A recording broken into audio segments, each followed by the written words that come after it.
Hello student, good morning. My name is Bhavani Singh and you are most welcome to my YouTube channel Physics by BS Kelawat.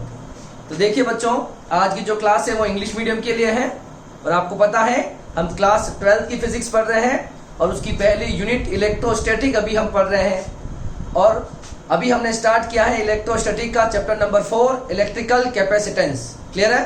और आपको ये भी याद होगा कि electrical capacitance पर अभी तक मैं टोटल 5 लेक्चर कर चुका हूं और आज का जो लेक्चर है वो 4.6 लेक्चर है। ठीक है, देखिए अभी तक हमने प्रीवियस लेक्चर में बेसिक कंसेप्ट पढ़े हैं कि conductor, insulator, bound electron, free electrons, dielectric, constant, polar, non polar, है ना, effect of dielectric in external electric field, ये सारी बातें हमने प्रीवियस लेक्चर्स में पढ़ी थी।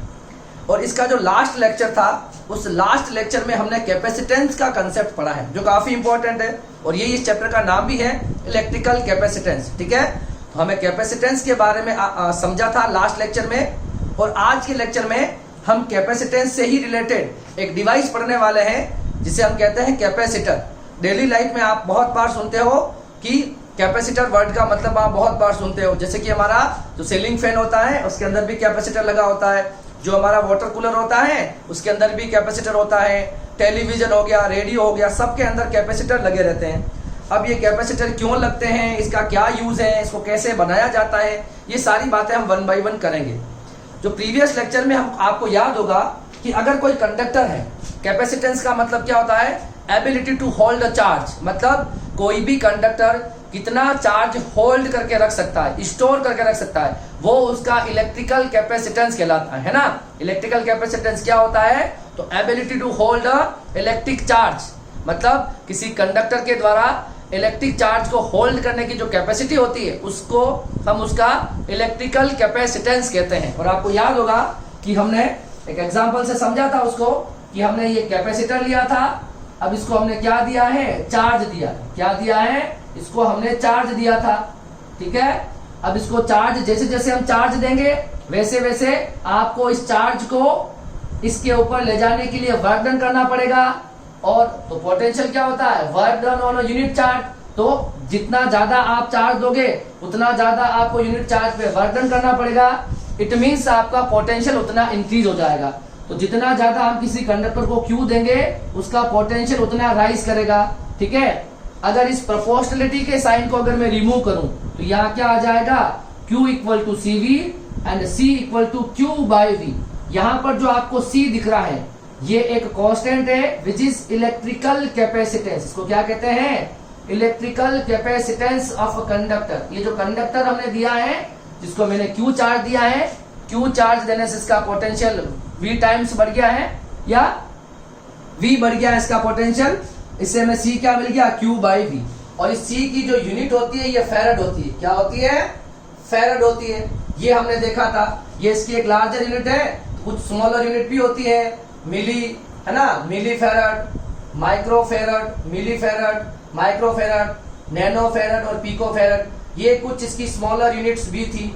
याद है, 10 टू पावर -3 -3 -6 -9 और -12, ये कुछ इसकी स्मॉलर यूनिट थी जिसका यूज हम मैक्सिमम न्यूमेरिकल में करते हैं। ठीक है, अब बात करेंगे ये जो कैपेसिटेंस होता है C, ये कभी भी Q और V पर डिपेंड नहीं करता, है ना। Q और V आपस में एक दूसरे पर डिपेंड करते हैं मगर ये एक कांस्टेंट है जो किसी पर्टिकुलर कंडक्टर के लिए कांस्टेंट रहता है। मतलब कोई पर्टिकुलर साइज का आपके पास अगर कंडक्टर है, अगर इसका कैपेसिटेंस C है तो वो C रहेगा, वो Q और V पर डिपेंड नहीं करता।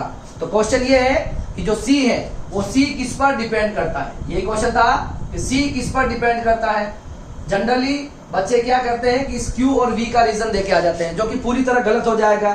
ठीक है, तो कैपेसिटेंस जो होता है वो कभी भी इसके Q और V पर डिपेंड नहीं करता, वो डिपेंड करता है शेप एंड साइज, है ना, और मीडियम, नेचर ऑफ मीडियम, और थर्ड है नियर बाई कंडक्टर, उसके पास में कौन सा कंडक्टर रखा गया है।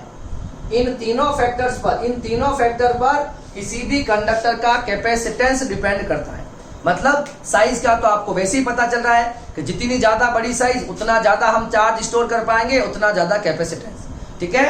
और मीडियम का भी अपना रोल होगा कि उस कंडक्टर के सराउंडिंग कौन सा मीडियम है, उस मीडियम का डाइलेक्ट्रिक कांस्टेंट जितना ज्यादा होगा उतनी उसका कैपेसिटेंस ऑटोमेटिकली बढ़ जाएगा। कैसे होगा, जब हम टाइप ऑफ कैपेसिटर पढ़ेंगे तब आपको ये सेकंड वाला रीजन भी समझ में आ जाएगा। और नियर बाई कंडक्टर, इसका तो प्योरली मतलब ही कैपेसिटर से। जब हम कैपेसिटर का प्रिंसिपल पढ़ेंगे तब आपको इसकी कहानी समझ में आ जाएगी। और आज हम पढ़ने भी वाले हैं कैपेसिटर का प्रिंसिपल। क्लियर है। और मीडियम का तो पता है वैसे, और आपको याद होगा कि लास्ट क्लास में हमने एक स्फेरिकल कंडक्टर का कैपेसिटेंस निकाला था। क्या निकाला था? स्फेरिकल कंडक्टर का कैपेसिटेंस निकाला था, याद है? वो क्या आया था? C = 4 pi epsilon not. क्या आया था? C = एक स्फेरिकल कंडक्टर की रेडियस अगर r है तो इसका कैपेसिटेंस हमने निकाला था C = 4 pi epsilon not into r। याद है? तो देखो इस कैपेसिटेंस C के फॉर्मूले में कभी Q और V नहीं आ रहा है। मतलब ये जो कंडक्टर है इसको मैंने Q चार्ज दिया है तो इसका जो कैपेसिटेंस है ये Q और V पर डिपेंड नहीं करता। किस पर डिपेंड कर रहा है? एक तो देखो एप्सिलॉन नॉट मतलब मीडियम पर, एक R पर। तो C डिपेंड करेगा एप्सिलॉन R मतलब कहीं ना कहीं मीडियम के डाइलेक्ट्रिक कांस्टेंट पर, मतलब मीडियम पर डिपेंड करेगा। और एक डिपेंड करेगा हमारे पास किस पर? R पर, मतलब radius of a conductor. Radius of a conductor मतलब जितनी बड़ी रेडियस होगी उतना ज्यादा उसका कैपेसिटेंस हो जाएगा। क्लियर है? ये बातें हमने लास्ट क्लास में की थी। ठीक है, तो आपको कैपेसिटेंस का मतलब अच्छे से अब समझ में आ जाना चाहिए। ठीक है, और हमने फिर इसकी यूनिट और डायमेंशन फॉर्मूला भी पढ़ा था। ठीक है, अब देखिए आज की जो क्लास है, आज की क्लास में हम क्या करेंगे, हम एक डिवाइस पढ़ने वाले हैं। हम एक डिवाइस पढ़ने वाले हैं और उस डिवाइस का नाम जो है वो कैपेसिटर है। डेली लाइफ में इस कैपेसिटर का मतलब आप बहुत बार सुनते हो। अब ये कैपेसिटर क्या करेगा, सुनो। अगर मुझे large amount of energy at instant चाहिए, मुझे किसी पर्टिकुलर टाइम पर अगर लार्ज अमाउंट ऑफ एनर्जी अगर मुझे चाहिए तो मैं कैपेसिटर यूज करूंगा। क्या यूज करूंगा? कैपेसिटर यूज करूंगा। कैपेसिटर करेगा क्या? तो capacitor large amount of electrical energy store करके रखता है। क्या करता है? कैपेसिटर एक डिवाइस है जो क्या स्टोर करती है? Large amount of electrical energy को स्टोर करती है। ठीक है, अच्छा अब इसको बनाएंगे कैसे, वो सारी बातें बात की है। धीरे धीरे लेक्चर के फ्लो में आपको ये सारी बातें धीरे धीरे समझ में आने लगेगी। ठीक है, अब देखिए जो स्फेरिकल हमने जो कंडक्टर पढ़ा था उसमें हमने क्या स्टोर कराया? चार्ज। क्या स्टोर कराया? चार्ज। जैसे जैसे हम चार्ज देंगे उसकी इलेक्ट्रिकल एनर्जी बढ़ती चली जाएगी। ठीक है, तो उसे भी हम कैपेसिटर कह सकते हैं, मगर वो कैपेसिटर हमारे लिए यूजफुल इसलिए नहीं होता क्योंकि उसकी एनर्जी हमारे किसी काम नहीं आती। तो हम स्पेशल टाइप के कैपेसिटर बनाएंगे, हम एक अरेंजमेंट करेंगे और उस अरेंजमेंट से हमारा एक कैपेसिटर बनेगा अच्छा सा, जिसमें हम लार्ज अमाउंट ऑफ एनर्जी को स्टोर करके रख सकते हैं और उस एनर्जी का यूज जब भी आपको करना होगा, है ना, उस सारी की सारी एनर्जी का एट अ टाइम आप वापस यूज कर सकते हो। मतलब कैपेसिटर क्या करेगा? तो सबसे पहले तो हम कैपेसिटर को चार्ज देंगे। क्या देंगे? उसको चार्ज देंगे। चार्ज देने का डायरेक्टली मतलब है कि हम उसको इलेक्ट्रिकल एनर्जी उसके अंदर स्टोर कर रहे हैं। और जब भी आपको उस लार्ज अमाउंट ऑफ एनर्जी की नीड होगी तब हम क्या करेंगे, वो कैपेसिटर का डिस्चार्ज प्रोसेस होगा, जिसमें जितनी भी एनर्जी उस कैपेसिटर के पास स्टोर्ड होगी वो एनर्जी आपको वापस मिल जाएगी। ठीक है, तो हमें अगर लार्ज अमाउंट ऑफ एनर्जी की जब भी रिक्वायरमेंट होगी तब हम एक डिवाइस यूज करेंगे, कैपेसिटर। बहुत यूजफुल है। और देखो capacitor large amount of energy के ऐसी बात किसके दिमाग में आई? तो एक लेडन जार एक साइंटिस्ट थे, है ना, जिन्होंने सोचा कि एक बलून समझ लो आप, एक जैसे कि एक बलून होता है, उस बलून को मैं रब करता हूं ड्राई हेयर पर, उस बलून के पास एक अट्रैक्शन की प्रॉपर्टी आ जाती, क्योंकि उसको हमने चार्ज दे दिया। उसके पास किसकी प्रॉपर्टी है कि वो बलून चार्ज हो गया। अब उस बलून को अगर मैं किसी दीवार या वॉल पर चिपकाऊं तो वहां पर वो स्टिक हो जाता है। मतलब इतना सा चार्ज देने पर, थोड़ी देर के फ्रिक्शन करवाने पर वो बहुत देर तक वो बलून उस दीवार पर चिपका रहता है। तो लेडन जार ने ये सोचा कि अगर ये वाली एनर्जी इतना सी एनर्जी इसको इतनी देर तक वहां पर स्टिक हो गया है वो बलून, तो अगर ये वाली एनर्जी अगर लार्ज अमाउंट में मैं किसी जगह इकट्ठी कर पाऊं तो ये मेरे बहुत यूजफुल होने वाली है। मतलब मुझे लार्ज अमाउंट ऑफ इलेक्ट्रिक मैं चार्ज किया एक जगह स्टोर करवाऊं और उससे इलेक्ट्रिकल एनर्जी बनाऊं और वो इलेक्ट्रिकल एनर्जी मेरे जब मुझे यूज होगी उस एनर्जी का मैं यूज कर पाऊंगा। तो इस कंसेप्ट पर जो कैपेसिटर का इन्वेंशन हुआ था, और सबसे पहले इसकी जो कहानी लिखी है वो लेडन जार एक साइंटिस्ट थे, उन्होंने इसको बनाया था। ठीक है, उनका ज्यादा कई बुक्स में जिक्र नहीं होता है, बट रियल में जो कैपेसिटर था उसका कंसेप्ट उन्होंने ही दिया था। ठीक है, वो कोई इंपॉर्टेंट बात नहीं है। सबसे पहले हमें इस कैपेसिटर को समझना है, ये कैपेसिटर क्या होता है, इस कैपेसिटर और बैटरी जो है उनमें क्या डिफरेंसेस है। हम कैपेसिटर, हमारे पास बैटरी का भी काम एनर्जी स्टोर करना है, कैपेसिटर का काम भी एनर्जी स्टोर करना है, तो फिर हमने कैपेसिटर क्यों बनाया। ठीक है, बैटरी और कैपेसिटर में क्या क्या डिफरेंसेस है। ठीक है, अगर हम कोई कैपेसिटर यूज करते हैं तो हम एक नॉर्मल कंडक्टर को एज अ कैपेसिटर की तरह यूज क्यों नहीं करते हैं, क्यों हमें एक स्पेशल अरेंजमेंट से कैपेसिटर बनाना पड़ता है, ये सारी बात आज के लेक्चर में हम करेंगे। ठीक है, तो हम स्टार्ट करते हैं कैपेसिटर से। तो देखिए कैपेसिटर होता क्या है। तो कैपेसिटर एक डिवाइस है which store a electrical energy in form of electric charge. वो इलेक्ट्रिक चार्ज की फॉर्म में इलेक्ट्रिकल एनर्जी को स्टोर करता है, और whenever the energy is required at once, है ना, तो जब भी हमें एनर्जी की रिक्वायरमेंट होगी हम उस एनर्जी को एट इंस्टेंट हम उस एनर्जी का यूज कर पाएंगे। क्लियर है, इस बात को बिल्कुल दिमाग में रख लो आप। अब हम पढ़ लेते हैं जो मैंने लिखा हुआ है। Capacitor are use to store electrical energy. Capacitor का यूज क्या है, इलेक्ट्रिकल एनर्जी को स्टोर करने में। It at once when it required, ठीक है, जब भी capacitor are use to store electrical energy it at once when it required, मतलब उस सारी एनर्जी का यूज हम तब कर पाते हैं जब हमें उसकी नीड होगी। सारी की सारी एनर्जी, मतलब पहले कैपेसिटर पूरा चार्ज हो जाएगा, एनर्जी स्टोर करेगा, और जब हमें उसकी एनर्जी का यूज करना है तो कैपेसिटर अपनी सारी एनर्जी एक साथ रिलीज कर देगा। ठीक है, तो हम सारी की सारी एनर्जी का हम यूज कर पाते हैं। Capacitor widely used in television, radio, cameras, flash, filter, circuit etcetera. तो कैपेसिटर का यूज बहुत जगह पर है, टेलीविजन हो गया, रेडियो हो गया, इन सब चीजों के अंदर हम कैपेसिटर का यूज करते हैं। ठीक है, एक दो एग्जांपल मैं आपको नीचे में समझा रहा हूं डिटेल में। ठीक है, अब देखिए जैसे कि हमारे पास many times we need a large amount of electrical energy at once.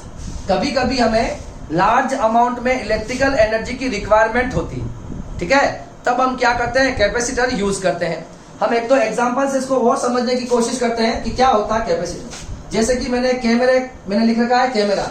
आपको ध्यान होगा कि हमारे पास ये जो कैमरा होता है, क्या होता है, हमारे पास ये जो कैमरा होता है, इस कैमरे पर एक तो क्लिक का बटन होता है और यहाँ पर एक फ्लैश का बटन होता है। क्या होता है, फ्लैश, जहां से लाइट प्रोड्यूस होती है, लाइट निकलती है, और ये हमारा एक क्लिक बटन होता है, और यहाँ पर मान लो हमारा लेंस है।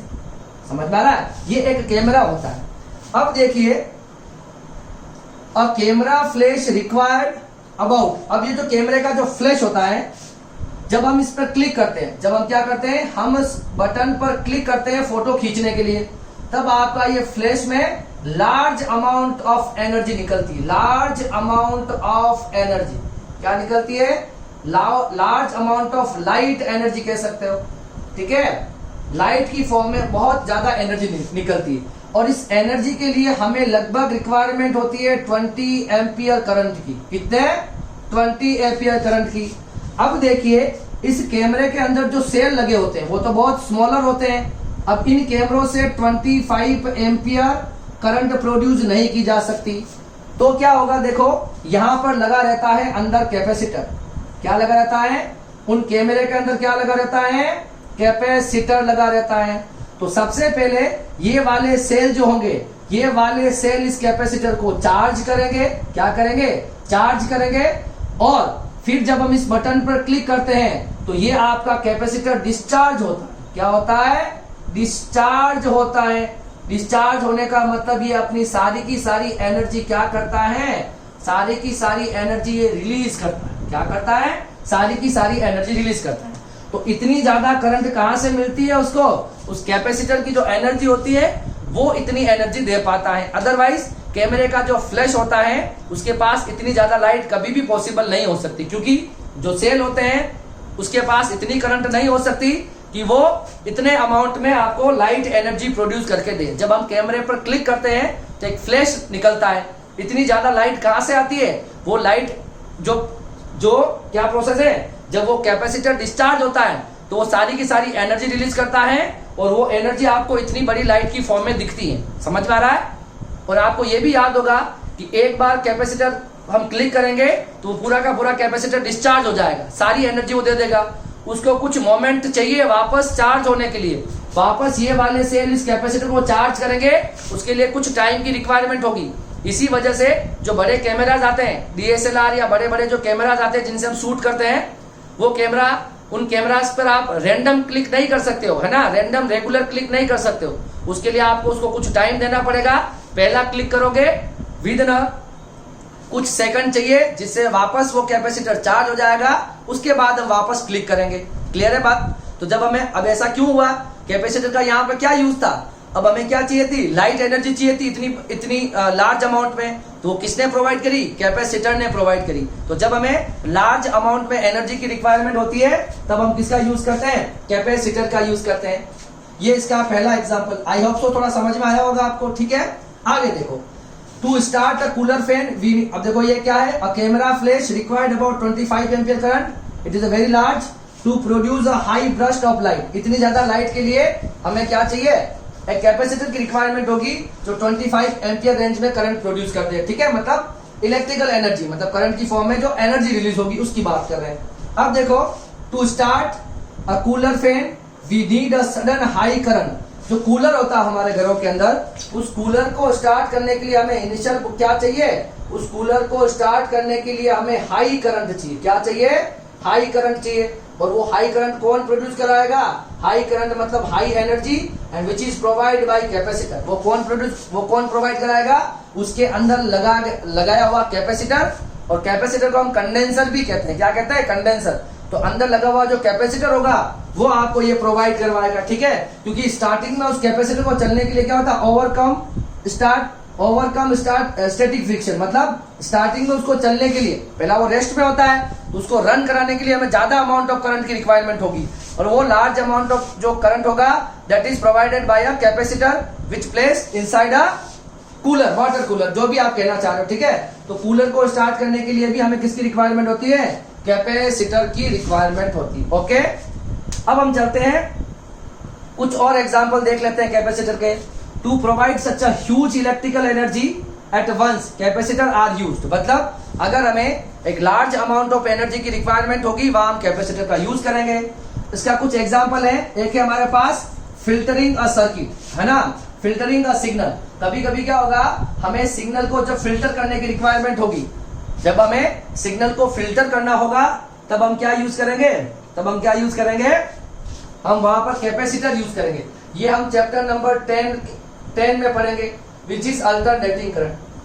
अभी इसके बारे में कोई बात नहीं की जाएगी। वैसे भी फिल्टरिंग ऑफ अ सिग्नल हमारे सिलेबस में नहीं है, मैंने एक पॉइंट दे रखा, आगे आपको मिलेगा तो वहां आपको इसके बारे में और भी बता देंगे कि कैसे हम उस सर्किट में कैपेसिटर लगाते हैं। तो जैसे कि वो क्या कर लेता है, उन सिग्नल को क्या कर सकता है, फिल्टर कर देता है। ठीक है, अब देखिए ट्यूनिंग ऑफ अ रेडियो। आपने कभी जो अपना रेडियो देखा होगा तो उसके अंदर जो स्टार्ट बटन जो होता है उसको हम क्या करते हैं, उसको सर्कुलर मोशन देते हैं। तो अलग अलग पॉइंट पे, जैसे 91.3, 94.5, अलग अलग जो फ्रीक्वेंसीज होती है उस पर ट्यूनिंग कहते हैं उसको। ठीक है, तो वो ट्यूनिंग के लिए भी हम क्या यूज करते हैं, हम ट्यूनिंग के लिए भी आरसी सर्किट यूज करते हैं। यहाँ पर आर का मतलब हो जाएगा रेजिस्टेंस, क्या हो जाएगा, रेजिस्टेंस, और सी का मतलब हो जाएगा कैपेसिटेंस, क्या हो जाएगा, कैपेसिटेंस हो जाएगा। ठीक है, तो वहां पर भी इस तरह का काम होगा जहां पर हम क्या करेंगे, tuning of a radio. Radio को ट्यूनिंग करने के लिए भी हमें किसकी रिक्वायरमेंट होती है, कैपेसिटर की रिक्वायरमेंट होगी है। और इसी तरह से दूसरा है flicking channels on your TV, मतलब जब हम जो चैनल चेंज करते हैं टीवी पे, हमने स्टार टीवी देख रहे हैं, सोनी देखने लग जाते हैं, हम ऑन द क्लिक पर ऐसा काम करते हैं। तो हम क्या करते हैं, जैसे हम हमारे रिमोट से जो बटन दबाते हैं, इसका मतलब हम एक फ्रीक्वेंसी सेट कर रहे हैं, और हमने जो फ्रीक्वेंसी लगाई है, और बाहर जो हमारा सेटअप बॉक्स जो होता है वहां पर तो सारी फ्रीक्वेंसीज आती है। भाई ये सेटअप बॉक्स है, यहाँ पे तो सारी फ्रीक्वेंसी आ रही है, और हम तो हमारे टीवी पे एक चैनल देखते हैं। हमारे रिमोट से हमने मान लो यहाँ पे 510 हर्ट्ज फ्रीक्वेंसी सेट करी। अब यहाँ पे मान लो 510 किसकी है, 510 होगी सोनी टीवी की। तो हमने जो फ्रीक्वेंसी अप्लाई करी है और जो बाहर से फ्रीक्वेंसी आ रही है, ये दोनों जब मैच हो जाएगी तब करंट की वैल्यू बढ़ जाएगी और वही चैनल आपकी टीवी पर चलेगा। अब इसको हम रेजोनेंस कहते हैं। क्या कहते हैं, रेजोनेंस कहते हैं, रेजोनेंस कहते हैं। अब इसके बारे में ज्यादा भी बात नहीं करेंगे क्योंकि ये हमारे चैप्टर नंबर 10 के कुछ टॉपिक है, तो वहां ही इसको डिटेल में डिस्कस किया जाएगा। अभी मैं बताने की कोशिश भी करूंगा तो आपको समझ में नहीं आएगा, ठीक है। तो जैसे कि हो गया filtering of a signal, tuning of a radio, flicking of a channel on your TV, इन सब के अंदर भी कैपेसिटर का अपना यूज है, जिससे हम ये सारे काम कर पाते हैं। तो कैपेसिटर बहुत यूज है, इसका बहुत वाइडली यूज होता है, ठीक है, और बहुत इंपॉर्टेंट भी है कैपेसिटर। क्लियर है? तो अभी तक जो मैंने आपको बताया है उसमें आपको क्या समझ में आया? कैपेसिटर एक डिवाइस होगी जो क्या करेगी, इलेक्ट्रिकल चार्ज या इलेक्ट्रिकल एनर्जी को स्टोर करेगी और लार्ज अमाउंट में एनर्जी स्टोर करेगी, और उस एनर्जी का जब भी हमें यूज करना होगा तो हम लार्ज अमाउंट ऑफ एनर्जी को एट इंस्टेंट यूज कर पाएंगे। सारी की सारी एनर्जी को एक साथ कैपेसिटर रिलीज कर देता है। तो ये अपने कैपेसिटर का यूज होगा, ठीक है। अब ये देख लेते हैं कैपेसिटर और जो बैटरी के अंदर क्या डिफरेंसेस होते हैं, क्या होते हैं। तो ये एक बात कर लेते हैं हम यहाँ पर, कैपेसिटर और बैटरी में क्या डिफरेंसेस होते हैं, ठीक है, या क्या सिमिलरिटीज होती है। तो देखो आपको पता है, not the electrical energy are stored by the storing electric charge, है ना। तो मतलब कैपेसिटर के अंदर इलेक्ट्रिकल एनर्जी स्टोर होती है बाय स्टोरिंग इलेक्ट्रिक चार्ज। जैसे जैसे आप चार्ज दोगे आपको वर्क डन करना पड़ेगा, वो क्या क्या वर्क डन होगा, वो उसकी इलेक्ट्रिकल एनर्जी में स्टोर हो जाएगा। यही कॉन्सेप्ट होता है, बार बार बताने की जरूरत नहीं है। जितना ज्यादा आप चार्ज दोगे उतना ज्यादा वर्क डन, और वर्क डन होता है एनर्जी के इक्वल, एनर्जी होती है कंजर्व। तो जितना भी आप वर्क डन करोगे वो उसकी इलेक्ट्रिकल एनर्जी की फॉर्म में स्टोर हो जाएगा, ठीक है। अब बात करेंगे हम बैटरी, किसके बारे में बात करेंगे, हमें बात करनी है, अगर ये आपने लिख लिया हो, आई होप सो लिख लिया होगा, तो हम बात कर लेते हैं बैटरी और कैपेसिटर में क्या सिमिलरिटी है और क्या इसमें डिफरेंसेस है, ठीक है। इसको आपने लिख लिया हो तो मैं इसको यहाँ पे मिटा देता हूं, ठीक है। अब देखो हम बैटरी और कैपेसिटर के बारे में देखना चाहते हैं। दोनों को सुनने में एक जैसा लगता है कि बैटरी भी एनर्जी स्टोर करती है, बिल्कुल सही है, कैपेसिटर भी एनर्जी स्टोर करता है, बिल्कुल सही है। तो दोनों बिल्कुल सही है ना, दोनों बिल्कुल सेम है। अच्छा, बैटरी के दोनों एंड्स के बीच में पोटेंशियल डिफरेंस होता है, बिल्कुल करेक्ट है। और जो हम कैपेसिटर बनाएंगे उनके दोनों प्लेटों के बीच में भी पोटेंशियल डिफरेंस होगा। तो ये तो हो जाएगी इनकी सिमिलरिटी, क्या होगी। तो हम बात कर रहे हैं बैटरी, इसकी बात कर रहे हैं बैटरी वर्सेस कैपेसिटर, इसकी बात कर रहे हैं बैटरी वर्सेस कैपेसिटर, ठीक है। तो बैटरी तो देखो पहले बात करेंगे हम, पहले बात करेंगे दोनों की सिमिलरिटी के बारे में। तो बैटरी और कैपेसिटर में क्या सिमिलरिटी है, सबसे पहले बोथ स्टोर्ड इलेक्ट्रिकल एनर्जी, दोनों क्या स्टोर करते हैं, इलेक्ट्रिकल एनर्जी या एनर्जी स्टोर करते हैं, मान लो दोनों क्या स्टोर करते हैं, एनर्जी स्टोर करते हैं, बोथ स्टोर्ड एनर्जी, दोनों के पास एनर्जी स्टोर करते हैं, है ना। Both created potential difference in a circuit, दोनों क्या करते हैं, सर्किट में पोटेंशियल डिफरेंस क्रिएट करते हैं। देखो बैटरी का सिंबल कुछ ऐसा होगा, plus and minus, high potential low potential. तो यहाँ पर ये पोटेंशियल डिफरेंस होता है, ये आपका बैटरी का सिंबल होगा।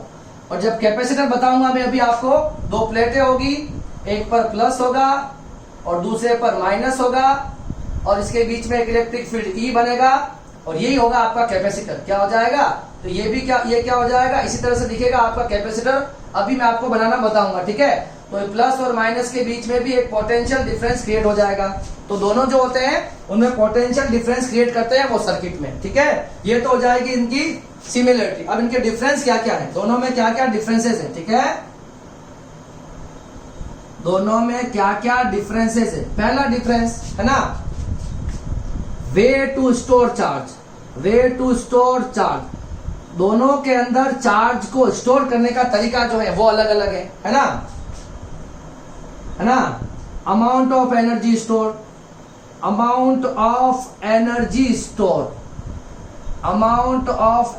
स्टोर, दोनों के अंदर एनर्जी को स्टोर करने का अमाउंट की कैपेसिटी अलग अलग होती है। कैपेसिटर के पास बहुत ज्यादा एनर्जी स्टोर करने की कैपेसिटी होती है, ठीक है। एक तो दोनों को हम चार्ज करेंगे, इनका जो मेथड हो जाएगा वो अलग अलग हो जाएगा, इसको चार्ज करने का तरीका अलग है, इसको अलग है, पहला। दूसरा हो गया कि अमाउंट ऑफ एनर्जी इसके पास अलग होगी, इसके पास अलग होगी, तो दोनों के पास अमाउंट ऑफ एनर्जी स्टोर होगी, वो दोनों के अलग अलग होगी। और तीसरा और सबसे बड़ा और मेजर जो डिफरेंस है ना, वे ऑफ रिलीज, है ना, way of release energy, way of release energy मतलब अपने अंदर से एनर्जी रिलीज करने का तरीका अलग अलग है। ये सबसे बड़ा डिफरेंस है, वे ऑफ रिलीज एनर्जी। अब देखो वे ऑफ रिलीज एनर्जी को कैसे समझना है। देखो बैटरी जो होगी वो अपनी एनर्जी जो है वो क्या करता है, वो स्लोली एनर्जी को क्या करता है, रिलीज करता है। और जो कैपेसिटर होता है एट अ इंस्टेंट रिलीज करता है, पूरी की पूरी एनर्जी को एट अ इंस्टेंट रिलीज करेगा। और ये क्या करेगा, स्लोली रिलीज करेगा। मतलब अगर एक बैटरी है, अगर एक बैटरी फुल चार्ज है और एक मेरे पास कैपेसिटर है, ये भी फुल चार्ज है, ये बैटरी है और ये कैपेसिटर है। अब इस बैटरी के अंदर एनर्जी रिलीज करेगा वो क्या होगा, बिल्कुल स्लो प्रोसेस होगा एनर्जी रिलीज का, और ये एक फास्ट प्रोसेस है। फास्ट मतलब एट अ इंस्टेंट सारी की सारी एनर्जी रिलीज हो जाएगी, मतलब ये डिस्चार्ज हो जाएगा उसी टाइम। जैसे ही आप इसका यूज करोगे सारी की सारी एनर्जी एक साथ डिस्चार्ज हो जाएगी। तो ये कैपेसिटर है और ये बैटरी है, समझ में आ रहा है। अब देखो बैटरी का मतलब समझो, हमारे पास जो रिस्ट वॉच होती है, हम जो हाथ में जो घड़ी पहनते हैं उसके अंदर जो सेल लगे रहते हैं। अब उस जो ब्रांडेड वॉच होती है ना, उसमें जो सेल लगे रहते हैं बैटरी होती है। अब उससे मतलब हो सकता है 3 या 4 साल तक रेगुलर वो वॉच काम करती है क्योंकि वो धीरे धीरे अमाउंट उस जो हमारे पास जो नॉब होती है ना, आवर मिनट और सेकंड की जो नॉब होती है उनको चलने के लिए एक स्मॉलर अमाउंट में एनर्जी की रिक्वायरमेंट होती है। तो वो जो सेल होता है वो स्लोली वो क्या करता है, एनर्जी को क्या करता है, रिलीज करता है। और उसको डिस्चार्ज होते होते हो सकता है कुछ साल लग जाए। मगर कैपेसिटर का मतलब क्या है, सारी एनर्जी को वो एक साथ रिलीज कर देगा, एट इंस्टेंट वो पूरा का पूरा डिस्चार्ज हो जाएगा। ठीक है, इसको समझने का तरीका एक और हो सकता है कि जैसे कि देखो हमारे पास ये अगर ये वाटर के 2 टैंक है, ये पहला टैंक है और ये वाटर का दूसरा टैंक है। ठीक है, अब देखो ये दोनों पानी से भरे हुए हैं, दोनों वाटर के 2 टैंक है, समझ में आ रहा है। एक को मैं बैटरी की तरह बताऊंगा, एक को कैपेसिटर की तरह। अब देखो अगर यहाँ पर मैं क्या लगा दूं, यहाँ पर मैं नल लगा दूं और इसको ऑन करूं तो पानी धीरे धीरे क्या होगा, पानी धीरे धीरे निकलेगा अंदर से। तो इसको कहते हैं स्लो प्रोसेस है, पानी निकलने का स्लो प्रोसेस होगा। अब इसमें क्या हो गया, अगर इसको इस पूरे के पूरे टैंक को मैं ब्रेक कर दूं तो सारा का सारा पानी एक साथ बाहर निकल जाएगा। तो ये हो जाएगा कैपेसिटर, मतलब इसके अंदर जो एनर्जी थी सारी एक साथ निकल गई, इसमें एनर्जी होती है वो स्लोली निकलती है। तो ये मेनली डिफरेंसेस हैं बैटरी और कैपेसिटर में। हम पढ़ रहे हैं कैपेसिटर जिसका क्या काम है, लार्ज अमाउंट में इलेक्ट्रिकल एनर्जी को स्टोर करना। ठीक है, इसे आप कॉपी करो, फिर हम आगे कैपेसिटर का कंसेप्ट समझते हैं। ठीक है, तो देखिए अब हम क्या पढ़ने वाले हैं, तो हम ये देख लेते हैं कि हमें ये कैपेसिटर बनाने की रिक्वायरमेंट क्यों हुई। ये तो मैंने आपको बता दिया कि कैपेसिटर इसलिए बनाया जाता है क्योंकि हमें large amount of electrical energy की जब भी नीड होगी उसके लिए हमें कैपेसिटर की नीड होगी। तो क्या हम किसी नॉर्मल कंडक्टर को, जैसे कि हमने एक स्फेरिकल कंडक्टर पढ़ा था, ऐसा एक स्फेरिकल कंडक्टर पढ़ा था, याद है, उसका सी हमारे पास क्या आया था, उसका सी हमारे पास आया था 4 pi epsilon naught into R. अब इसका भी तो कैपेसिटेंस है, क्या हम इसका यूज नहीं कर सकते का? तो देखो सबसे पहले इसका यूज हम इसलिए नहीं करते हैं कि इसका जो कैपेसिटेंस होता है वो बहुत लो होता है, मतलब इसकी कैपेसिटी बहुत कम होती है चार्ज को स्टोर करने की, इसलिए हम इसका यूज नहीं कर पाते। और एक दूसरी बात ये भी है कि जैसे कि ये एक स्फेरिकल कंडक्टर है तो इसकी जो एनर्जी जो है, देखो इस तरह से एनर्जी है, ये बाउंड एनर्जी नहीं है। इसकी एनर्जी देखो, अगर इसकी रेडियस अगर आर है तो ये एनर्जी आर से लगाकर कहां तक जा रही है, इनफाइट तक जा रही है। तो इसको बोलते हैं ये एनर्जी हमारे लिए बाउंड एनर्जी नहीं है, हमें इस एनर्जी को एक जगह लाके रखना होगा, हमें कहीं ना कहीं उस एनर्जी को स्टोर कराएंगे तभी तो उस एनर्जी का यूज कर पाएंगे। तो ये जो स्फेरिकल कंडक्टर था, ये स्फेरिकल जो कंडक्टर था, इसका यूज हम कैपेसिटर में कैपेसिटर एज अ कैपेसिटर क्यों नहीं करते हैं? एक तो कि इसका कैपेसिटेंस बहुत लो होता है, पहली बात तो यही खत्म हो जाती है। एक तरीका ये भी है कि ये जो आपको स्फेरिकल कंडक्टर दिख रहा है इसमें जो एनर्जी है तो कहां से कहां तक जा रही है, ये इलेक्ट्रिकल एनर्जी, ये इलेक्ट्रिकल फील्ड लाइन कहां से कहां जाएगी, ये कैपिटल आर से लगाकर इनफाइनाइट तक जाएगी, सरफेस से इनफाइनाइट तक। तो ये एनर्जी नॉट बाउंडेड है ना, एनर्जी इज नॉट बाउंडेड, ये एनर्जी बाउंडेड नहीं है।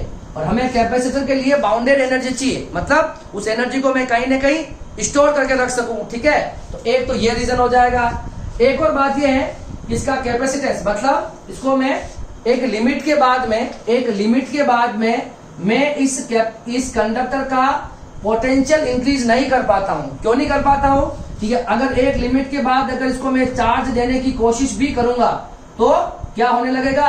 इस चार्ज क्या होने लगेगा? डिस्चार्ज होने लगेगा। क्या होने लगेगा? डिस्चार्ज, चार्ज लीक होने लगेंगे अंदर से। ठीक है, तो ये जो कंडक्टर होते हैं इसको हम चार्ज देते हैं, पर एक लिमिट के बाद मैं इसके पोटेंशियल को राइज नहीं कर सकता हूं, क्योंकि एक लिमिट के बाद इसका जो चार्ज होगा वो डिस्चार्ज, इसके है ना, इसका चार्ज होगा वो डिस्चार्ज होना स्टार्ट हो जाएगा। तो इसका मतलब हो गया इसका कैपेसिटेंस जो होता है बहुत लो होता है। अब मुझे क्या चाहिए?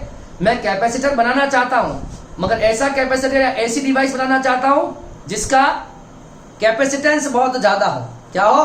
साइज भी फिक्स रहे, मतलब उसी साइज का मैं कैपेसिटेंस किसी तरह से बढ़ा पाता हूं, तो उसे हम कैपेसिटर बोलेंगे। ठीक है, देखो हम कैपेसिटर कैसे बनाएंगे वो सारी बात अभी हम वन बाय वन करने वाले हैं, बिल्कुल समझ में आ जाएगा। तो देखिए, पोटेंशियल ऑफ अ कंडक्टर, ध्यान से देखना, potential of a conductor can not be increased more than a maximum value even by supplying the charge. मतलब एक कंडक्टर का पोटेंशियल में एक लिमिट के बाद नहीं इंक्रीज कर सकता हूं, चाहे आप उसे कितना भी चार्ज दो, है ना, charge continuously, because after a limit charge start to leak. कुछ लिमिट के बाद में चार्ज क्या लीक होना स्टार्ट हो जाएगा in air. So a conductor can store a charge और electrical energy in it up to a particular limit. मतलब ये भी एनर्जी और चार्ज को स्टोर तो करता है, मगर इसकी एक लिमिट होती है, उस लिमिट के ज्यादा ये हमारे इलेक्ट्रिकल एनर्जी को स्टोर नहीं कर पाता है। मगर हमें तो क्या चाहिए? लार्ज अमाउंट ऑफ एनर्जी चाहिए। क्या चाहिए? Large amount of electrical energy चाहिए। इसके लिए मुझे कुछ स्पेशल अरेंजमेंट करना पड़ेगा। ठीक है, तो देखो, generally capacitance of a conductor is less which can be increased by a particular arrangement and then, तो मतलब हम क्या करेंगे? हम कंडक्टर्स का एक स्पेशल अरेंजमेंट करेंगे और अरेंजमेंट करके मैं उसका कैपेसिटेंस बढ़ाऊंगा। ठीक है, अभी हम पढ़ेंगे, देखो इसके प्रिंसिपल में। And then more amount of charge and electrical energy can be stored in it, this device and arrangement is called a capacitor. मतलब हम एक अरेंजमेंट करेंगे कंडक्टर्स का जिसमें मैं उसकी शेप और साइज को चेंज नहीं करूंगा और मैं किसी भी तरह से उसके पोटेंशियल को कम कर दूंगा और उसके कैपेसिटेंस को बढ़ा दूंगा। क्योंकि आपको पता है Q इक्वल टू क्या होता है? CV, C इक्वल टू क्या होता है? Q by V। अब देखो, एक लिमिट के बाद तो Q तो दे नहीं सकते उसको, तो Q तो हो जाएगा कांस्टेंट। तो हम क्या करेंगे? C इसके उस कंडक्टर के पोटेंशियल को मैं कम करके क्या बढ़ा दूंगा? उसका कैपेसिटेंस बढ़ा दूंगा। मतलब एक लिमिट के बाद उसको आप चार्ज नहीं दे पाते हो, तो हम क्या करेंगे? एक अरेंजमेंट करेंगे जिससे उसका पोटेंशियल डिक्रीज हो जाएगा और उसका कैपेसिटेंस बढ़ जाएगा। अगर कैपेसिटेंस बढ़ जाएगा तो इसका मतलब आप उसे और चार्ज दे सकते हो और ज्यादा इलेक्ट्रिकल एनर्जी उसमें स्टोर करा सकते हो। तो इस तरह के अरेंजमेंट जो होगा, उस अरेंजमेंट को हम कैपेसिटर बोलेंगे, जिसका यूज हम क्या करेंगे? कंडक्टर को स्पेशली अरेंज करेंगे किसी तरीके से और उससे क्या हो जाएगा? उसका कैपेसिटेंस बढ़ जाएगा। मतलब है ना, amount of energy stored and amount of charge store जो होगा वो इंक्रीज हो जाएगा। यही हमें चाहिए। हमें चाहिए कि कैपेसिटेंस ज्यादा होना चाहिए। हम जो डिवाइस बना रहे हैं कैपेसिटर, इसका क्या मतलब होगा? कि हमें ज्यादा कैपेसिटेंस वाली एक डिवाइस चाहिए जिसे हम कैपेसिटर बोलेंगे। एंड ये बनेगा किससे? एक स्पेशल अरेंजमेंट से बनेगा। ठीक है, अब देखिए, स्पेशल अरेंजमेंट से बनेगा तो देखो वो अरेंजमेंट कैसा होगा उसकी बात भी कर लेते हैं। ठीक है, इसको मैं मिटा रहा हूं। ठीक है, तो उस अरेंजमेंट को कैसा होना होगा कैपेसिटर बनने के लिए? मतलब एक ऐसी डिवाइस जिसके शेप और साइज को चेंज किए बिना अगर मैं उसका कैपेसिटेंस बढ़ा पाता हूं, उस डिवाइस को हम कैपेसिटर कहते हैं। क्या कहते हैं? कैपेसिटर कहते हैं। क्या कहते हैं? कैपेसिटर कहते हैं। तो वो जो अरेंजमेंट होगा, है ना, तो देखो, the capacitor is a device in which capacitance will be increased even shape and size of a capacitor remain same. मतलब कैपेसिटर क्या होगा? एक ऐसी डिवाइस है जिसमें उसका शेप और साइज तो क्या रहेगी? सेम रहेगी, मगर उसका कैपेसिटेंस हम इंक्रीज कर देंगे। उसके लिए हमें कौन सा अरेंजमेंट करना होगा? तो ये जो मैंने लिख रखा है वो किस तरह का अरेंजमेंट है? तो सबसे पहले हम क्या लेंगे? सबसे पहले हम एक प्लेट लेंगे, उसके हमें उस प्लेट को हम प्लस Q चार्ज देंगे। ठीक है, और ये दो प्लेट ले लेंगे। सपोज ये मैंने प्लेट ली और ये प्लेट ली। ठीक है, अब ये प्लस माइनस कैसे आएगा? तो आप इसको बैटरी से कनेक्ट कर दो। ठीक है, एक बार समझाने के लिए हम ऐसा यूज कर लेते हैं। ये प्लस और माइनस हो गया। अब देखिए, ये दोनों प्लेटों का एरिया आपका सेम होना चाहिए, दोनों का एरिया सेम होना चाहिए। अब जितना चार्ज, देखो यहां से इलेक्ट्रॉन जाते हैं, आपको पता है यहाँ से इलेक्ट्रॉन जाएंगे, यहाँ प्लस बनेंगे, वहां पर पहुंचेंगे। जितना इस पे प्लस क्यू बनेगा, जितना इस पर प्लस क्यू बनेगा उतना इस पर माइनस क्यू बनेगा। तो दोनों का, एक तो दोनों प्लेटें होनी चाहिए, उसका एरिया क्या होना चाहिए, कंडीशन बता रहा हूं, एरिया क्या होगा, सेम होना चाहिए, एरिया सेम होना चाहिए। शेप दोनों की अलग अलग हो सकती है, ये रेक्टेंगुलर हो सकता है, ये सर्कुलर हो सकता है, मगर दोनों का एरिया हमारा समान हमेशा क्या होना चाहिए, इक्वल होना चाहिए। एक उन पर चार्ज क्या होने चाहिए, दोनों पर चार्ज क्या होने चाहिए, इक्वल और अपोजिट होने चाहिए और सेम होने चाहिए। क्या होने चाहिए, इक्वल और अपोजिट भी होंगे और सेम होने चाहिए। और उन्हें हम कुछ डिस्टेंस से सेपरेट कर देंगे। अब देखिए ये जो प्लस माइनस जो बन रहा है, प्लस से माइनस क्या बनता है, इलेक्ट्रिक फील्ड बनता है। क्या बनता है, इलेक्ट्रिक फील्ड। और ये हो जाएगा आपका इसके बीच का पोटेंशियल डिफरेंस। क्या हो जाएगा, पोटेंशियल डिफरेंस। इसके बाद हम इस बैटरी को क्या कर देंगे, रिमूव कर देंगे। क्या कर देंगे, इस बैटरी का जितना पोटेंशियल डिफरेंस होगा उतना पोटेंशियल डिफरेंस इन दोनों प्लेट्स के बीच में आ जाएगा। इस बैटरी का जितना पोटेंशियल डिफरेंस होगा उतना पोटेंशियल, उतने इलेक्ट्रॉन इधर आते रहेंगे, पहुंचेंगे, जब तक कि इन दोनों का पोटेंशियल बराबर नहीं हो जाता। जब दोनों का पोटेंशियल बराबर हो जाएगा, कैपेसिटर और बैटरी का, उसके बाद चार्ज का फ्लो बंद हो जाएगा। क्योंकि जब पोटेंशियल सेम हो जाता है तो चार्ज फ्लो नहीं करता, चार्ज फ्लो करेगा हायर पोटेंशियल से लोअर पोटेंशियल। तो इस बैटरी का जितना पोटेंशियल डिफरेंस होगा उन प्लेट्स के बीच में आ जाएगा। कंसेप्ट क्लियर है। तो ये अब इस बैटरी को हम यहाँ से रिमूव कर देंगे। हमारे पास जो अरेंजमेंट हमें दिख रहा है ये प्लस हो जाएगा जनरली, है ना, और ये क्या हो जाएगा, ये हमारे पास क्या हो जाएगा, माइनस हो जाएगा। ये दोनों प्लेटों का एरिया ए है, इस पर प्लस क्यू है, इस पर माइनस क्यू है, इसके बीच की डिस्टेंस डी हो जाएगी। और बीच में मान लो अभी हाल फिलहाल के लिए एयर है। क्या है, एयर है। इसको हम एयर को क्या बोलते हैं, डाई इलेक्ट्रिक। क्या बोलते हैं, डाई इलेक्ट्रिक। ये इंसुलेटर ही तो होते हैं। क्या होते हैं, डाई इलेक्ट्रिक मीडियम, है ना। डाई इलेक्ट्रिक रखने से क्या हो जाएगा कि मीडियम रखने से, आपको याद है कैपेसिटेंस की डिपेंडेंसी मैंने 3 चीजों पे बताई थी। एक तो बताई थी शेप एंड साइज, तो कैपेसिटर में इसको तो चेंज करना ही नहीं है। अरे हम बड़ा थोड़ी ले सकते हैं क्या, शेप और साइज तो फिक्स रखनी है। दूसरा मैंने बताया था मीडियम पर, तो हम ये जो बीच में जो भरेंगे ये डाई इलेक्ट्रिक मीडियम भर देंगे। क्या भर देंगे, डाई इलेक्ट्रिक मीडियम के लिए एप्सिलॉन आर की वैल्यू जितनी ज्यादा होगी या के की वैल्यू जितनी ज्यादा होगी उसका कैपेसिटेंस उतना ज्यादा होगा। तो बीच में हम क्या भर देंगे, डाई इलेक्ट्रिक मीडियम भर देंगे। ठीक है। और तीसरा देखो, नियर बाई कंडक्टर। क्या होता है, उसके पास में कौन सा कंडक्टर रखा गया, यही होता है। देखो ये वाला कंडक्टर था, इसका कैपेसिटेंस सपोज सी है, पास में इस दूसरे कंडक्टर को रखने पर, है ना, इस वाले कंडक्टर को रखने से क्या हो गया, इस वाले प्लेट का कैपेसिटेंस क्या हो जाएगा, इंक्रीज हो जाएगा। कैसे होगा वो अभी मैं आपको इसके प्रिंसिपल को स्टेप बाय स्टेप समझाऊंगा, तब समझ में आएगा। ठीक है। तो ये हमारा बन जाता है कैपेसिटर। क्या बन जाता है, in this arrangement two conducting plates of any shape and equal area.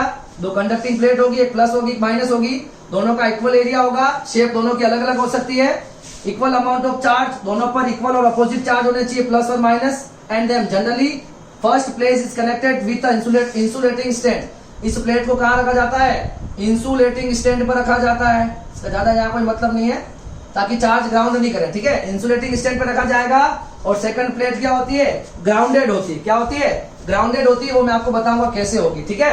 तो अभी हम कैपेसिटर का प्रिंसिपल स्टेप बाय स्टेप पढ़ेंगे। तो देखो ये आपका जो अरेंजमेंट है यही आपका कैपेसिटर है, ये आपको दिख रहा है। तो ये जो मैंने बताया है, ये जो आपको दिख रहा है ये कैपेसिटर है। ये क्या है आपका, यही आपका कैपेसिटर है। ये जो आपको दिख रहा है, दो प्लेट्स होनी चाहिए, इक्वल और अपोजिट चार्जेस होने चाहिए, दोनों का एरिया सेम होना चाहिए, दोनों पर इक्वल और अपोजिट चार्ज होंगे, दोनों के बीच की कुछ डिस्टेंस होगी, और बीच में कोई भी डाई इलेक्ट्रिक होना चाहिए। मतलब एयर है तो एयर भी एक डाई इलेक्ट्रिक है। ठीक है। तो ये आपका दिख रहा है अरेंजमेंट, ये क्या हो जाएगा, यही आपका कैपेसिटर है। और इस कैपेसिटर की क्या खासियत होगी, इसकी क्या स्पेशलिटी है, इसका कैपेसिटेंस बहुत ज्यादा होता है। अगर कैपेसिटेंस ज्यादा होगा तो हम इलेक्ट्रिकल एनर्जी को ज्यादा स्टोर करा पाएंगे, और हम चाहते भी यही है कि हम large amount of electrical energy को कहीं स्टोर करवा पाए। ठीक है।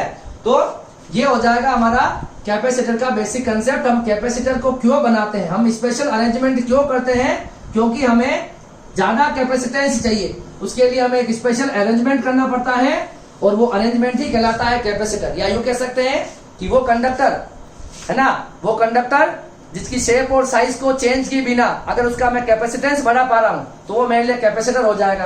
तो फाइनली देखो कैपेसिटर को कैसे बनाना चाहिए पता है, दो प्लेटें होगी, सिंपली बता रहा हूं मैं, दो प्लेटें होगी, एक को प्लस चार्ज देंगे यहां से, ठीक है, तो एक सामने वाली प्लेट होगी, यहां पर माइनस चार्ज होगा, और ये वाला पार्ट इसका ग्राउंडेड होगा। क्या होगा? ग्राउंडेड होगा, अर्थ होगा, ठीक है। इन दोनों प्लेटों का एरिया ए हो जाएगा, एक पर प्लस क्यू चार्ज है, एक पर माइनस क्यू चार्ज है, इस पर surface charge density plus sigma, इस पर माइनस सिग्मा, इसके बीच की डिस्टेंस डी, इसके बीच का इलेक्ट्रिक फील्ड हो जाएगा ई, और इसके बीच का पोटेंशियल डिफरेंस हो जाएगा वी। ये आपको जो डायग्राम दिख रहा है ये कैपेसिटर है, ये क्या है, ये अरेंजमेंट आपको दिख रहा है, यही आपका क्या है, कैपेसिटर है। अब सर इस अरेंजमेंट करने से आपका सी कैसे बढ़ा ये समझाओ, तो ये अभी हम समझ रहे हैं। द प्रिंसिपल ऑफ कैपेसिटर में हम पूरा समझेंगे कि इस अरेंजमेंट करने से कैसे कैपेसिटेंस बड़ा होगा। क्लियर है? इसे आप कॉपी करो, फिर हम पढ़ते हैं प्रिंसिपल ऑफ कैपेसिटर। क्लियर है? देखो अब हमें देखना है प्रिंसिपल ऑफ कैपेसिटर, ठीक है। जो कैपेसिटर हम बनाएंगे, हमने कहा था ना अभी हम एक अरेंजमेंट करते हैं, है ना, दो प्लेट्स लेते हैं, दोनों का इक्वल एरिया होता है, दोनों पर इक्वल और अपोजिट चार्जेस होते हैं, उनको कुछ डिस्टेंस पर रख देते हैं तो वो आपका कैपेसिटर बन जाता है। तो हमने ये भी पता किया था कि कैपेसिटर हम जब बनाते हैं तो उसका कैपेसिटेंस ज्यादा होता है। तो ये जो हमने अभी अरेंजमेंट किया था उससे उसका कैपेसिटेंस कैसे बढ़ा ये हमें अभी देखना है। तो हम इस डायग्राम को बनाना सीखेंगे। लास्ट में जो फाइनल कैपेसिटर का डायग्राम आता है वो कैसे बनाया जाता है अभी मैंने बताया आपको। एक प्लेट ली, दो प्लेटें ली, एक को प्लस दिया, दूसरे को माइनस दिया, उसके दूसरे वाली प्लेट के एक एंड को मैंने ग्राउंड कर दिया, है ना। तो ये अरेंजमेंट जो तैयार होता है इसका कैपेसिटेंस बहुत हाई होता है और यही हमारा कैपेसिटर होता है। अब इसको कैसे बनाते हैं तो वो देखते हैं, ठीक है। देखो, when charge Q supplying to any conductor, then potential increases by V। मैंने किसी कंडक्टर को क्या दिया है, Q चार्ज दिया है, जिससे उसका पोटेंशियल V टाइम्स है ना, V के प्रोपोर्शन हो गया। जितना ज्यादा मैं चार्ज दूंगा उतना पोटेंशियल इंक्रीज कर जाएगा। इससे कांस्टेंट आएगा Q इक्वल टू CV और यहां से C हो जाएगा Q अपॉन V। अब देखो Q को तो मैं चेंज कैसे कर पाऊंगा, अगर मेरे पास अगर किसी कंडक्टिंग प्लेट की अगर जो शेप है अगर वो फिक्स है तो मैं Q तो ज्यादा दे नहीं पाऊंगा। अगर Q ज्यादा दूंगा तो वो तो क्या करेंगे, लीक करेंगे। तो देखो क्या कंसेप्ट है, अगर मैं for a given value of Q, for a given value of Q, anyhow if we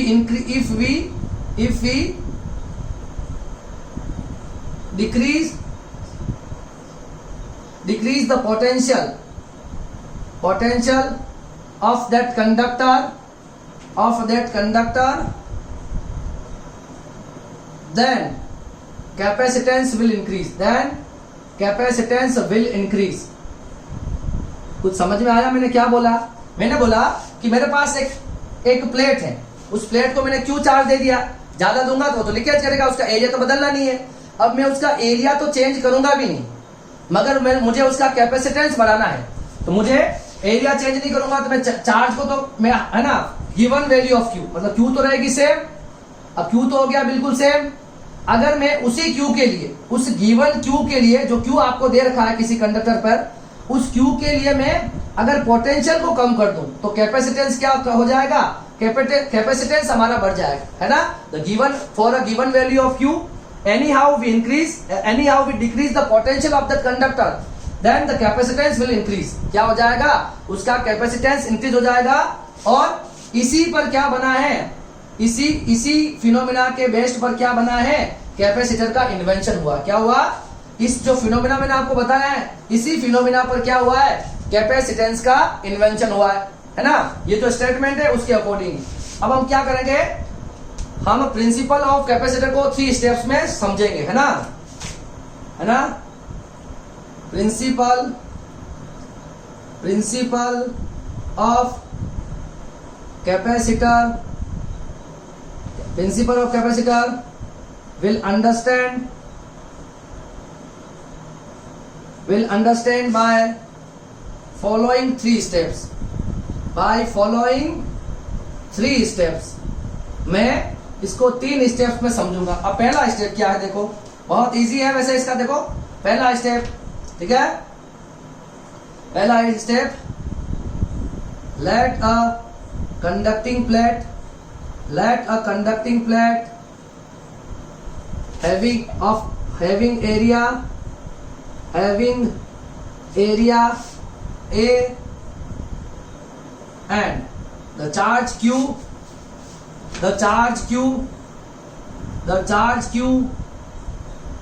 given to plate, then potential become V. उसका पोटेंशियल कितना हो जाएगा, then potential become V, ठीक है. Let capacitance of a plate is C. उसका capacitance कितना ले लिया. तो क्या किया मैंने, देखो पहला डायग्राम ध्यान से देखना. मैंने एक प्लेट ली है, कंडक्टिंग प्लेट. क्या ली है, conducting plate having area A, the charge Q. तो मैंने इसको कितना चार्ज दिया है, मैंने इस प्लेट को कितना चार्ज दिया है, Q चार्ज दिया. क्या दिया है, मैंने इस प्लेट को Q चार्ज दिया, जिसका इसका पोटेंशियल V हो जाता है. और मान लेते हैं इसका कैपेसिटेंस C है. क्या है, C है. इसका एरिया में कितना मान लूं, इस प्लेट का A मान लूं, और इस प्लेट को नाम दे दूं मैं X. कौन सी प्लेट है ये, X. अब देखो मुझे किसी भी तरह से इस Q तो इस पे सेम ही रहेगा. Q तो मैंने दे दिया, ज्यादा Q दूंगा तो लीक करेगा. अब मुझे जो काम करना है इन दोनों पे करना है. क्या करना है आपको पता है. तो क्या हो गया, Q equal to CV, C equal to Q by V. अगर मैं किसी तरह से इस V को कम कर पाऊं, अगर मैं V को कम कर पाऊं फॉर अ गिवन कंडक्टर, है ना, हैविंग चार्ज Q, किसी Q चार्ज के लिए ही अगर मैं पोटेंशियल को कम कर पाऊं तो मैं कैपेसिटेंस को बढ़ा पाऊंगा. और मुझे यही करना है. अब ये देखो, ये स्टेप है फर्स्ट, ये आपकी पहली स्टेप है, ठीक है. अब चलेंगे हम स्टेप सेकंड पे. क्या चलेंगे, स्टेप सेकंड पे. अब स्टेप सेकंड में क्या होने वाला वो देखो. अब ये जो प्लेट आपने ली है, ध्यान से देखना, ये प्लेट जो आपने ली है इस पर कितना चार्ज है, इस पर चार्ज है प्लस, ठीक है. अब देखना, इस पर अभी ये प्लेट है X, इसका एरिया हो जाएगा A, इस पर चार्ज QVC है. मैं इसके पास में लाके एक न्यूट्रल प्लेट रखता हूं उसी एरिया की, हैविंग अ सेम एरिया. मैं लाके यहाँ पर एक न्यूट्रल प्लेट रखता हूं. जैसे ही मैं इसके पास न्यूट्रल प्लेट रखूंगा इसका कैपेसिटेंस बढ़ जाएगा.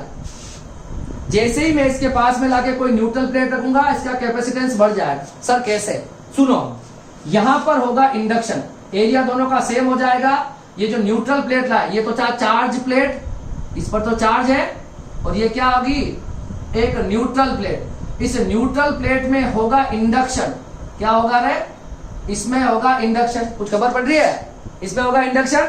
तो प्लस की तरफ इस A के लेफ्ट साइड में और A है इसकी राइट साइड. तो लेफ्ट साइड में तो माइनस चार्ज इंड्यूस हो जाएंगे, और राइट साइड में जो Y वाली प्लेट है उसकी राइट में प्लस चार्ज इंड्यूस हो जाएंगे. मानते हो मेरी बात को, ऐसा कुछ हो गया. ऐसा होने से हो क्या रहा है, अब देखो, माइनस हमेशा पोटेंशियल डिक्रीज करता है और प्लस हमेशा पोटेंशियल इंक्रीज करता है. ये बात तो समझ में आती है ना. माइनस हमेशा पोटेंशियल डिक्रीज करता है और प्लस हमेशा पोटेंशियल इंक्रीज करता है. अब देखो मैं क्या चाहता हूं, मैं चाहता हूं कि ये वाली प्लेट का मैं C बढ़ाना चाहता हूं. इस वाली प्लेट का मुझे क्या करना है, लास्ट में मुझे इसका C बढ़ा हुआ मिलना चाहिए.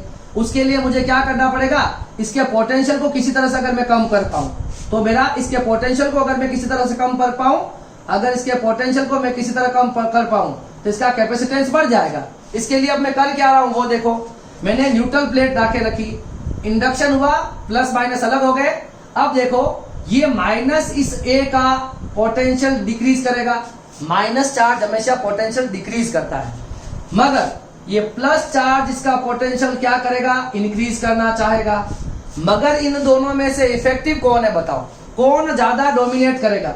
ये वाला जो है माइनस माइनस की और इसके बीच की डिस्टेंस देखो, मान लो d1 है और उसकी डिस्टेंस देखो प्लस की, ये ज्यादा है, तो जिसकी डिस्टेंस कम है वो ज्यादा पावरफुल होगा। तो ये माइनस वाला चार्ज है, इसका पोटेंशियल डिक्रीज करेगा और प्लस वाला इसका पोटेंशियल इंक्रीज करेगा। अब मुझे ज्यादा कुछ समझ में नहीं आ रहा, मैं ये प्लस मेरे को डिस्टर्ब कर रहा है, मैं ये माइनस इसका पोटेंशियल कम कर रहा है और मैं यही चाहता हूं, ये प्लस मगर थोड़ा सा पोटेंशियल इसका वापस बढ़ा रहा है। डिस्टेंस तो दूर है मगर कुछ तो इफेक्ट इस प्लस का भी होगा। अगर मैं इस प्लस को यहां से खत्म कर दूं तो टोटल इफेक्ट इस नेगेटिव का रहेगा और नेगेटिव इसका कैपेसिटेंस वैसे ही कम करेगा। तो देखो ये जो y वाली प्लेट है इसका नेगेटिव वाला जो चार्ज है ये इसके पोटेंशियल को कम कर रहा है और पॉजिटिव वाला पार्ट जो है इसके पोटेंशियल को क्या कर रहा है, इंक्रीज कर रहा है। और मुझे क्या चाहिए, पोटेंशियल डिक्रीज होगा तभी कैपेसिटेंस इंक्रीज होगा। तो मैं इस प्लस वाले पार्ट को ही यहां से खत्म कर दूं, ये डिस्टर्ब कर रहा है ना, माइनस तो कम कर रहा है मगर ये प्लस वापस बढ़ाने की कोशिश कर रहा है। तो मैं यहाँ पर एक और सुंदर सा डायग्राम बना देता हूं, ठीक है। ये इसका थर्ड डायग्राम हो जाएगा, ठीक है, ध्यान से देखना, ठीक है। ये हमारे पास एक प्लेट हो जाएगी, इस प्लेट का एरिया मेरे पास ए है, ये मेरे पास वो दूसरी प्लेट हो जाएगी, इसका एरिया भी मेरे पास ए है, ये वाली एक्स प्लेट, ये वाली वाई प्लेट, बीच की डिस्टेंस को मैं डी ले लेता हूं। अब यहां पर क्या आ गया, प्लस, क्या है, इस प्लेट पर प्लस है, इस प्लेट के यहां पर आ जाएंगे माइनस और इसके प्लस वाले एंड को हम कर देंगे ग्राउंडेड। क्या कर देंगे, अर्थ से कनेक्ट कर देंगे, सारे पॉजिटिव अर्थ में चले जाएंगे। देखो बन गया। तो देखो ये हमारे पास Q था, V था और C था। अब देखो इस माइनस के आने से चार्ज इस पर पहले जितना था अभी चार्ज कहीं नहीं गया, इस पर चार्ज सेम ही रहेगा। तो चार्ज तो मेरे पास इस प्लेट पर यही रहा ये मैंने जब ये न्यूट्रल प्लेट राके रखी इस माइनस की वजह से, प्लस को तो मैंने खत्म ही कर दिया है, इस माइनस ने इसका पोटेंशियल कर दिया है डिक्रीज। तो यहां पर पोटेंशियल मान लो हो गया है V डैश और इसका कैपेसिटेंस मान लो C डैश। तो V डैश और इसमें क्या रिलेशन होगा, ये दोनों देखो, ये तो इनिशियल पोजीशन थी एक्स वाली प्लेट की और ये इस एक्स वाली प्लेट की फाइनल पोजीशन है। तो यहां से आपको क्या दिख रहा है बताओ, Q तो दोनों में सेम है, इस वाली पोजीशन और इस वाली पोजीशन में, ठीक है। मैंने 3 डायग्राम बनाए, 1, 2 और 3, तीनों स्टेप को अभी मैं थ्योरेटिकल नीचे लिखूंगा, पर पहले समझ लेते हैं। हमको कैपेसिटेंस बढ़ाना था, तो हमने क्या किया, देखो हमने क्या किया बताओ, हमने अब इसके दोनों में यहां पर V है और यहां पर V डैश है और यहां पर C है और यहां पर C डैश है। कौन किससे बड़ा है, V डैश तो कम हो गया, ये तो कम हुआ ना पोटेंशियल, तो V किससे बड़ा हो गया, V डैश से बड़ा हो गया, ठीक है। अगर ये V डैश कम हो गया तो C डैश बढ़ गया होगा, तो C डैश किससे बड़ा हो गया, इस वाले C से बड़ा हो गया। मतलब मैंने क्या कर दिया है, पोटेंशियल को तो कम कर दिया है भाई, V डैश कम हुआ पोटेंशियल तो कैपेसिटेंस तो बढ़ जाएगा, क्योंकि V और C एक दूसरे के क्या होते हैं, Q इक्वल टू क्या हो गया, Q इक्वल टू हो गया CV, C इक्वल टू हो गया Q बाई V। Q को तो आपको छेड़ना है नहीं है, तो C और V में क्या रिलेशन हो गया, Q तो क्या रहेगा, इसमें तो Q तो कांस्टेंट है, दोनों में सेम ही रहा है, इसमें भी Q था, इसमें भी Q है, दोनों में सेम रहा, तो C और V।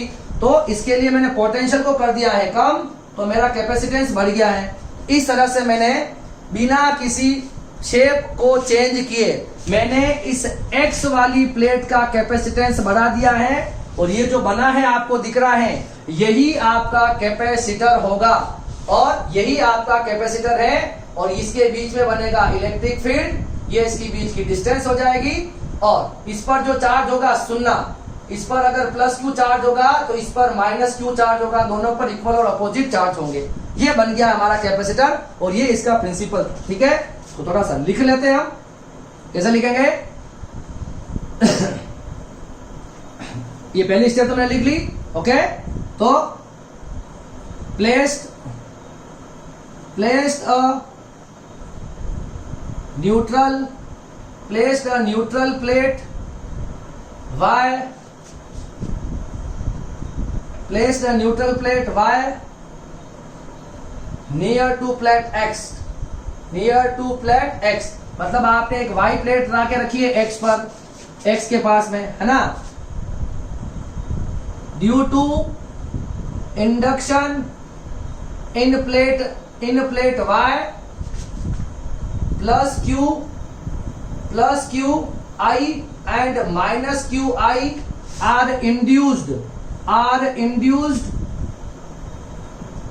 on the plate y। जैसे आपने प्लेट पास में रखी, इसमें इंडक्शन हुआ, माइनस और प्लस, इसमें y प्लेट पर माइनस और प्लस चार्ज इंड्यूस्ड हो गए। ठीक है, the negative charge of plate y try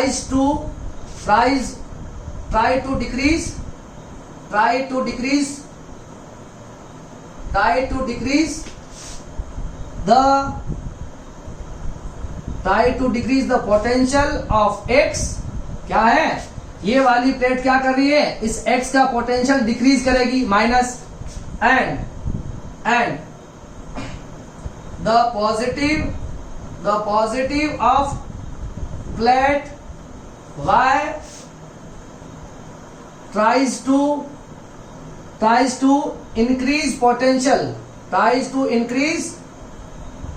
potential of x, but here minus negative will dominate it due to smaller distance, मतलब एक स्मॉल डिस्टेंस होने की वजह से यहां पर माइनस क्यू क्या कर जाएगा, डोमिनेट कर जाएगा, एंड पॉजिटिव, क्या लिख रहा हूं, and positive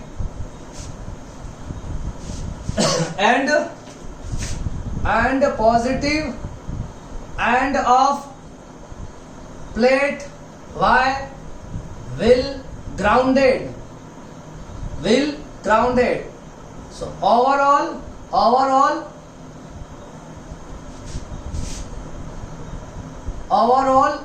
the potential of plate x will decreases and capacitance will increase।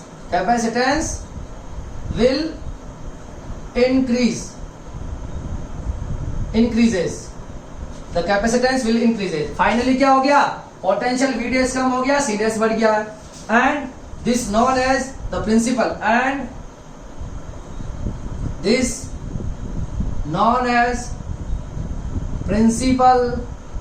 Of a capacitor. इसी को हम कैपेसिटर का क्या कहते हैं, प्रिंसिपल कहते हैं। समझ में आ गई बात पूरी। तो ये 3 स्टेप में आपको पहले तीनों डायग्राम बना देना और एक ही पैराग्राफ में तीनों की थ्योरी आप लिख सकते हो। तो कैसे बनाया देखो, बहुत इजी तरीके से। थोड़ा रिवाइंड कर लेते हैं वापस, फिर हम न्यूमेरिकल कर लेंगे 1-2 कुछ। देखो, ये आपकी एक प्लेट ली आपने, इस पर आपने प्लस क्यू चार्ज सप्लाई किया, इसका एरिया ए है, प्लेट एक्स है, इस पर चार्ज क्यू दिया, इसका पोटेंशियल V टाइम्स बड़ी, पोटेंशियल इसका V हो गया और कैपेसिटेंस इसका C है। अब मैं क्या चाहता हूं, इसका कैपेसिटेंस बढ़ाना चाहता हूं। Q इक्वल टू क्या होता है, CV, C equal to Q by V। अब इस कंडक्टर में Q तो बढ़ेगा नहीं भाई, Q तो जितना आना था आ गया, अब दूंगा तो लीकेज हो गए, तो Q को तो रखना है कांस्टेंट, और मुझे किसी तरह से इस पोटेंशियल को कम करके कैपेसिटेंस को बढ़ा देना है, यही करना है। गिवन चार्ज के लिए, उसी चार्ज के लिए मैं पोटेंशियल कम कर पाऊं तो कैपेसिटेंस बढ़ जाएगा।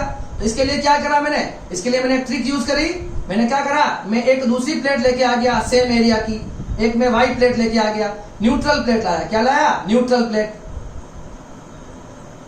प्लेट। यहां आ जाएंगे इंडक्शन की वजह से माइनस, इसकी यहां पर आ जाएंगे प्लस, आ जाएंगे। अब देखो ये माइनस, इसका पोटेंशियल कम हो रहा, हमें पोटेंशियल को कम ही तो करना है इसका, तो माइनस इसका पोटेंशियल कम कर रहा है, पर प्लस इसका पोटेंशियल बढ़ा रहा है। ये प्लस मेरे को डिस्टर्ब कर रहा है, तो मैं प्लस को क्या कर दूं, प्लस को मैं ग्राउंडेड कर दूं, सारे पॉजिटिव चले जाएंगे, अर्थिंग मतलब इलेक्ट्रॉन आके इसको, अर्थ के इलेक्ट्रॉन आके इसको न्यूट्रलाइज कर देंगे। भाई ऐसा बोल दो कि सारे पॉजिटिव चार्ज ग्राउंडेड हो जाएंगे। अब देखो इस वाली वाई प्लेट ने क्या कर दिया है, इस एक्स का पोटेंशियल क्या कर दिया है, डिक्रीज, जिससे एक्स का कैपेसिटेंस बढ़ गया है और हमारा क्या बन चुका है, ये हमारा कैपेसिटर बन गया है। यही आगे जाके बनने वाला है। कल हम पढ़ेंगे पैरेलल प्लेट कैपेसिटर। क्या पढ़ेंगे, पैरेलल प्लेट कैपेसिटर यही होगा, ठीक है। सेम अरेंजमेंट हो जाएंगे। अब इसके लिए आपको ध्यान रखोगे, इसका चार्ज प्लस क्यू होगा, इसका चार्ज माइनस क्यू होगा, इसके बीच की डिस्टेंस डी होगी, और इन प्लेटों के बीच में जो इलेक्ट्रिक फील्ड होगा यहाँ पर आपको डाई इलेक्ट्रिक फील्ड कर देंगे, ठीक है। तो वो हम कल पैरेलल प्लेट के जो टाइप पढ़ेंगे। पैरेलल प्लेट्स क्या होता है, हमारे दो कैपेसिटर हैं, पैरेलल प्लेट कैपेसिटर और स्पेरिकल कैपेसिटर, तो दोनों पढ़ेंगे कल। अभी आपको ये कैपेसिटर का प्रिंसिपल समझ में आ गया, तो हम एक दो अच्छे से न्यूमेरिकल करते हैं जिससे आपका कंसेप्ट और अच्छा होगा। क्लियर है? इसे आप कॉपी करो।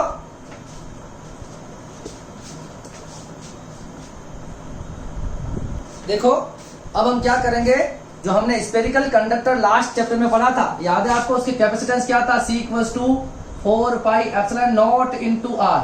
इस पर कुछ अलग टाइप के न्यूमेरिकल हैं जो हम ये दोनों न्यूमेरिकल अभी करने वाले हैं। देखो जो पहला न्यूमेरिकल वो क्या है, an isolated sphere has a capacitance of 50 पिकोफैरड। 50 पिकोफैरड को हम फैरड में बदल देंगे तो ये बन गया C = 50 × 10⁻12 फैरड। क्या क्या कैलकुलेट करना है, एक तो हमें इसका, ये आपको दे रखा है C दे रखा है इसका, ठीक है। हमें एक तो इसकी रेडियस कैलकुलेट करनी है, और ये बोला गया है how much charge should be placed on it to raise its potential to 10⁴ volt. अगर मैं इसके पोटेंशियल को 10⁴ वोल्ट करूं तो मुझे कितने चार्ज की नीड होगी। ये दोनों क्वेश्चन इसमें पूछे गए हैं, ठीक है। पता है तुम्हें स्पेरिकल कैपेसिटर ना कितना होता है, 4 pi epsilon naught into R। आपको पूछा गया R, C कितना देर का है, 50 × 10⁻12। इसकी वैल्यू कितनी होती है, 1/4 पाई एप्सिलॉन नॉट की 1/10⁹ इनटू R। हमें पूछा गया है R, दैट इज 50 × 9, 50 × 9 450, 10⁻12 और 10⁻+9 हो जाएगा ना। R निकालने, इसको इधर मल्टीप्लाई करना सिर्फ, तो कितना हो जाएगा 45 × 10⁻−3। आगे करेंगे तो यहां से 0 हटाएंगे, पीछे एक पावर कम हो जाएगी, तो R = 45 या 4.5 लगा देंगे, ठीक है। तो यहाँ कितना हो जाएगा 10⁻³ हो जाएगा मीटर, रेडियस निकल गई।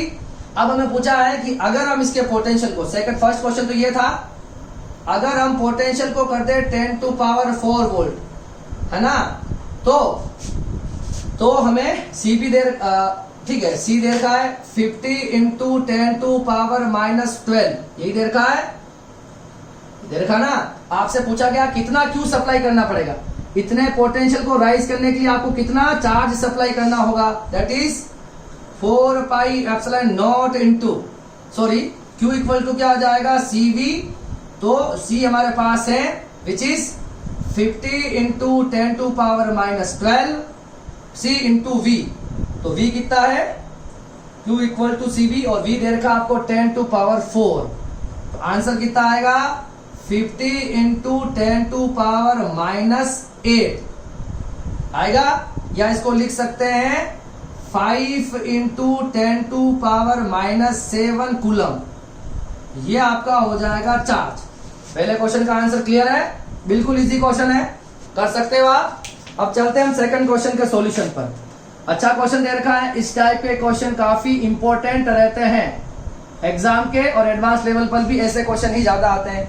क्या बोल रखा है, 27 ड्रॉप्स है, कितनी है 27 ड्रॉप्स है, जिनकी रेडियस आपको दे रखी है 3 mm, है ना। तो इन छोटी जो ड्रॉप्स है उनकी रेडियस दे रखी है 3 mm, और इन स्मॉल जो है, इन पर जो चार्ज दे रखा है वो दे रखा है 10⁻12 कूलम।